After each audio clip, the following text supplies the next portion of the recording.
MLC Duvvarapu రామారావుకు మంత్రివర్గంలో స్థానం కల్పించాలని కడప జిల్లా రజక సంఘం జిల్లా ప్రధాన ఉపాధ్యక్షులు చెన్నప్ప తెలిపారు.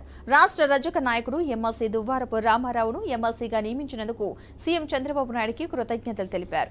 రజకులపైన ప్రభుత్వానికి ఉన్న శ్రద్ధకు ఎంతో రుణపడి ఉన్నామన్నారు. తమ చిరకాల సమస్య రజకులను షెడ్యూలు కులాల జాబితాలో చేర్చడమని తెలిపారు. ఎమ్మెల్సీ రామారావుకి మంత్రివర్గంలో స్థానం కల్పించి మరొకసారి ఎమ్మెల్సీగా నియమించడం వల్ల తమ చిరకాల సమస్యను చట్టసభలో ప్రస్తావించడమే కాకుండా తమ ఆదేశానుసారం పార్లమెంటు ఎగువ దిగువ సభలలో ఈ సమస్యను పెద్దల దృష్టికి తీసుకుని పోగలరని తెలిపారు.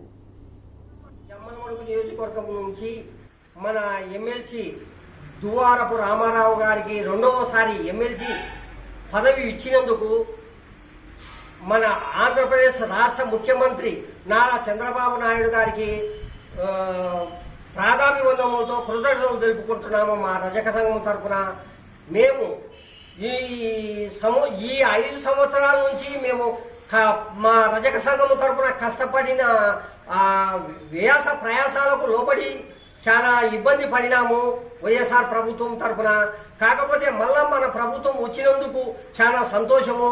మా దువ్వారపు రామారావు గారికి రెండవసారి ఎమ్మెల్సీ ఇచ్చినందుకు చంద్రబాబు నాయుడు గారికి కృతజ్ఞతలు తెలుపుకుంటూ